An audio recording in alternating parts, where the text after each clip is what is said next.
इस संसार में बहुत से लोग एक दूसरे की चुगली करते हैं। आजकल आलस्य बहुत है, लोग निठल्ले बनते जा रहे हैं, काम करके कोई राजी नहीं है। हर आदमी कहता है मुझे बैठे बैठाए खाना मिल जाए, मैं मेहनत ना करूं। प्रिय दर्शकों, प्रिय भक्तों, दो बड़े शातिर दोस्त थे, बड़े ही शातिर, आलसी एक नंबर के, झूठ बोलना उनका काम था। दोनों के परिवार वाले भी दुखी थे, दोनों की जोड़ी टूटती नहीं थी। घर वालों ने लाख समझाया, लेकिन उनकी जोड़ी ऐसी कि कोई तोड़ ना पाए। सारा दिन निठल्ला बैठना, घर में झूठ बोलना, पढ़ाई पर, लिखाई पर, काम पर, धंधे पर कोई ध्यान नहीं। दोनों के माता पिता ने सोचा कि इनको जो है गुरु महाराज के आश्रम में छोड़ के आते हैं, वहीं पर इनको अकल आएगी।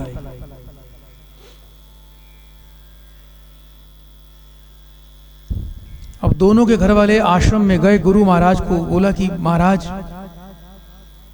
इन दोनों बच्चों को आप ही रखिए, आप ही शिक्षा दीजिए, आप ही सिखाइए, ये आपके पास ही रहेंगे, इनको घर में तो खाने के अलावा कुछ और चाहिए नहीं, आप ही कंट्रोल करें।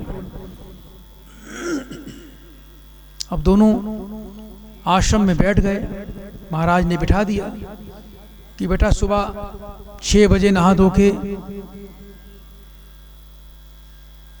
मुख्य पूजा घर में आ जाना, वहीं पर भगवान की पूजा होगी, वहीं पर आपको बैठना है। अब महाराज सारे सामान की तैयारी, पूजा हवन की तैयारी करके सारी सामग्री मंगवा कर वहां पर अपने, उनका तख्त था एक, नॉर्मली तख्तों में 4 पाए होते हैं, लेकिन उनके तख्त के 6 पाए थे, 3 एक तरफ, 3 एक तरफ, बीच में खाली था। अब महाराज पूजा की पूरी तैयारी कर कर आसन लगाकर तख्त पर बैठ गए। पूजा जैसे शुरू करने लगे, देखा कि पूजा में अभी तुलसी नहीं आई है। अब महाराज तो आसन पर बैठ गए थे, उन्होंने उन दोनों की तरफ ध्यान किया और बोले जाओ बेटा, पीछे आश्रम के पीछे वन क्षेत्र है, वहां पर जाओ और वहां से तुलसी तोड़ कर लाओ, क्योंकि पूजा में तुलसी मुझे आवश्यक है, उसकी जरूरत है, उसके बिना अनुष्ठान पूरा होगा नहीं। और मैं आसन पर बैठ गया हूं, आसन पर मैं बैठ के उठता नहीं हूं, और बिना तुलसी की पूजा यहां होती नहीं। तो उसने उनमें से एक की तरफ इशारा किया कि जा बेटा, पीछे वन में तुलसी क्षेत्र है, वहां से तुलसी लेकर आओ। लड़का बड़ा शातिर था, झूठा भी था, कहता है महाराज मैंने तो आज तक तुलसी देखी नहीं है, तुलसी होती कैसी है। महाराज भी समझ रहे थे बड़ा शातिर है, बड़ा उस्ताद है ये। अभी महाराज ये सोच ही रहे थे कि दूसरा मित्र बोला कि अरे बेवकूफ, तुझे पता नहीं तुलसी कैसे होती है? वो जो केलों की तरह बड़े बड़े पत्ते होते हैं, वही तो तुलसी होती है। अब महाराज बोले ये तो उसका भी उस्ताद है, जिस प्रकार की ये बात कर रहा है, ऐसा लगता है कि तुलसी के बारे में तो ये भी नहीं जानता। अब महाराज बोलते हैं कि आसन से मैं उठूंगा नहीं और बिना तुलसी की पूजा होगी नहीं। अब तुम दोनों को तुलसी के बारे में पता नहीं, एक ने तो कभी तुलसी देखी नहीं, और दूसरा बोल रहा है कि तुलसी के पत्ते केले के पत्ते की तरह बड़े बड़े पत्ते होते हैं, वो तुलसी होती है। अब महाराज ने दोनों को बोला एक काम करो, अब आप दोनों जिस तख्त पर मैं बैठा हूं, इस तख्त को दोनों तरफ से उठाओ और मुझे पीछे की तरफ वन में तुलसी की तरफ लेके चलो, मैं तुलसी खुद वहां से तोड़ूंगा अपने हाथ से।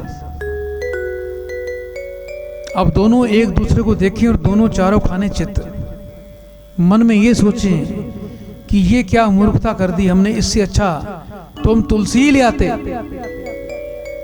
लेकिन वो अपने ही जाल में फंस चुके थे।